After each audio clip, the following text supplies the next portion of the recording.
Many enthusiasts wonder what will happen to their beloved vehicle when they're no longer able or want to use it. A great solution is to donate it to the Audrain Automobile Museum in Newport, Rhode Island. This spectacular 1947 Roadmaster, a car that's covered less than 30,000 miles from new, was donated to the museum by a family that didn't even know of the Audrain until they started to do their research to find a great home. Your car, whether a collectible like this or a more modern car, can do its part in supporting the Audrain and our mission of preserving, celebrating, and sharing automotive heritage. Come help us out. Donate a car. It's easy. Go to our website and click on the donate link.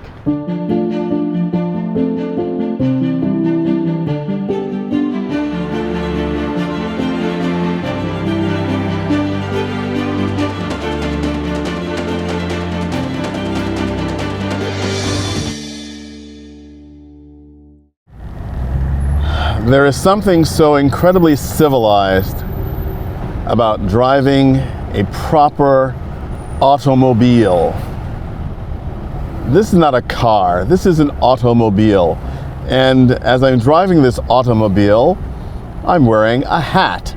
And that also seems completely appropriate as well, because this is a car designed and built for a time when people wore hats. And it's a different type of living. I've often talked about cars being time machines, and this is a great example of that. I'm driving a 1947 Buick Roadmaster, and I think if there were ever a more aptly named car, I can't think of another one, because you are indeed the master of the road in this magnificent Buick. It says everything that you need to know about the post-war American automotive market. This was a time when America stood supreme. At the end of World War II, of course, the rest of the world was pretty much in major recovery mode from one of the most difficult and horrifying experiences in human history. And the United States was blessed not to have had any of World War II, with the exception of Pearl Harbor, notably and obviously, fought on its soil. There was an optimism in America that was undeniable, and it expressed itself in so many ways, but especially in cars. The pent-up demand for cars after World War II had largely been exhausted by 1947, and the manufacturers began to come up with freshened designs that were not just new production of pre-war designs. And while this Buick is a holdover from some of the pre-war concept and materials, the fact that this is such an amazing car, even for 1947, is simply proof positive of how good Buicks were before World War II and the years leading up to it. In another video here in the Audrain Museum Network, my friend Jay Leno and I take a drive in a contemporary Cadillac. And we remark upon the fact that many car enthusiasts consider the late pre-war Buicks to be not only the equal of, but superior to, in many ways, the Cadillacs of their time.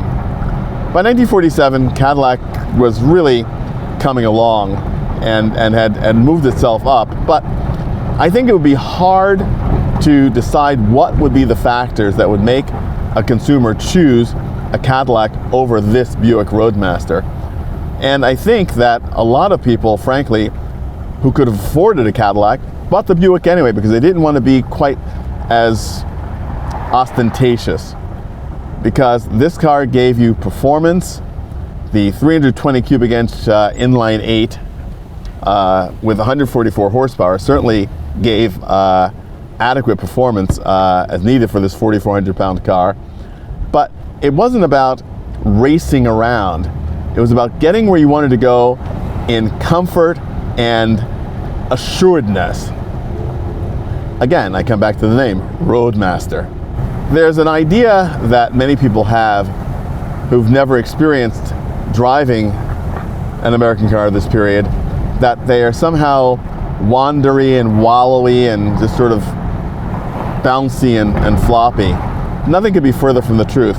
These are cars, largely due to their weight, but also due to their construction and the way they're designed, absolutely all conquering. The combination of the suspension design, the tires, the seats, just give you this absolute pillow smooth ride, but still very much a part of what's happening on the road.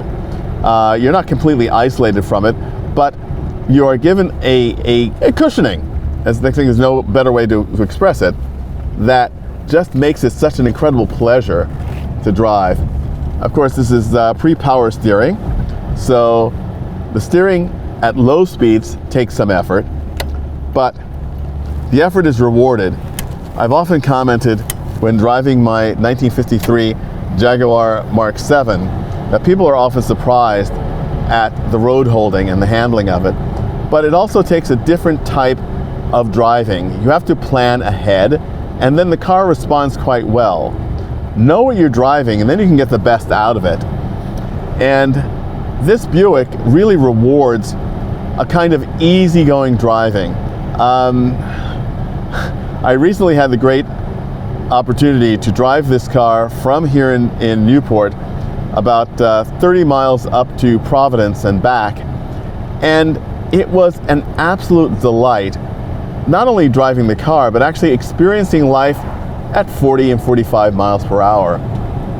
It is the way most people drove when this car was new, and it also is so incredibly relaxing not to think about having to cut and thrust through traffic and always trying to get ahead of someone.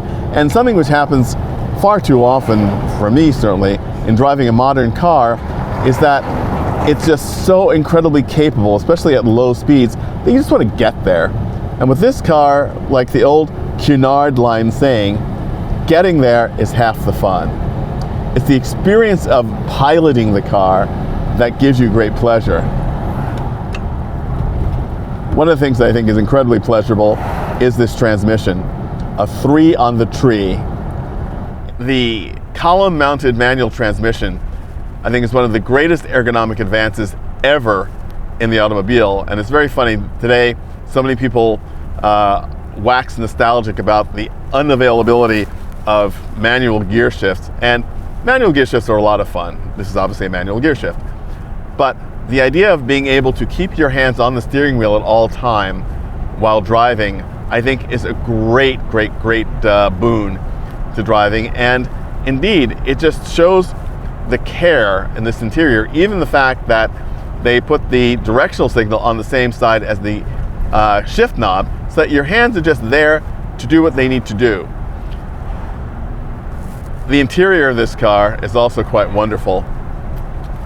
We're in the 40s, but the great deco age is not far behind us, and the echoes of it still appear in this dashboard.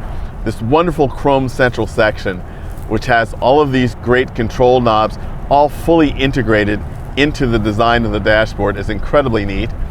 The radio is fantastic, and the radio in this example works beautifully, and there's nothing like the tone of a tube radio in a car like this. It's so warm. It's delicious. We'll hear that a little later.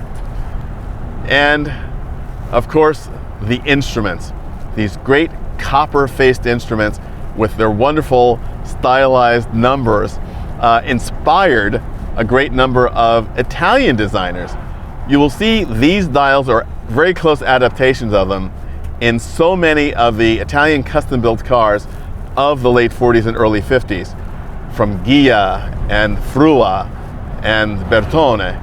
It's astonishing. Again, another tribute to the fact that the entire world looked to America for style and assurance. And this is also, I think, the absolute epitome of Harley Earl's design guidance. Well before the excesses of the fins and chrome of the late 50s, this is Harley Earl at his best. The iconic 1938 Buick Y job expressed in a production car.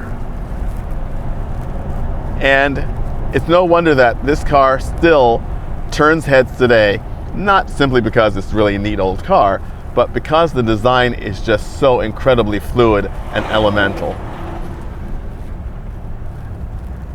Speaking of this particular car, this is also quite a special car because it was donated to the Audrain Automobile Museum by a family in New Hampshire. This is a car that is covered just under 30,000 miles from new and is largely original. It's been reupholstered and there's some paintwork of varying ages on it, but it has the feeling that I adore most, which is the feeling of a car which is, the Italians call it conservato, a car that's always been loved as a car, cherished and maintained.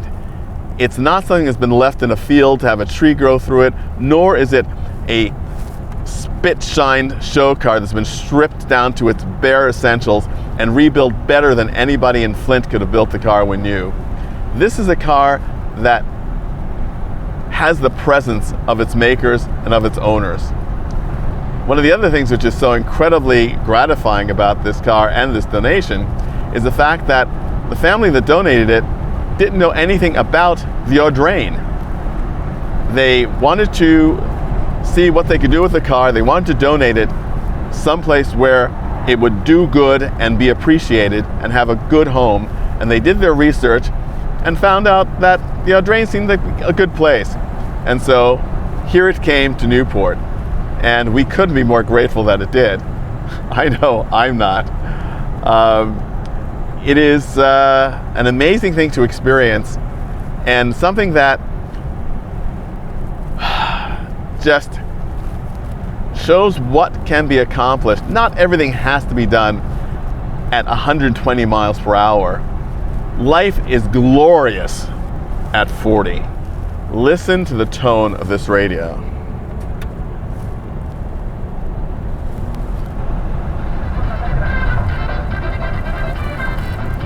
There's nothing like the warm sound of a tube radio.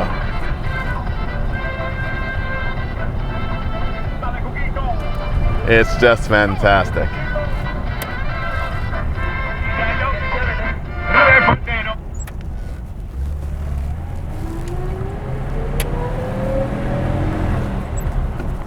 And when you want power, there's power.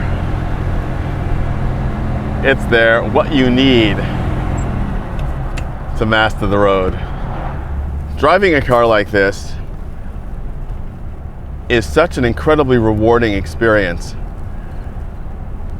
You get to feel the road, you get to appreciate nature, you get to understand what it was to be behind the wheel of one of the most highly developed cars in the late 1940s.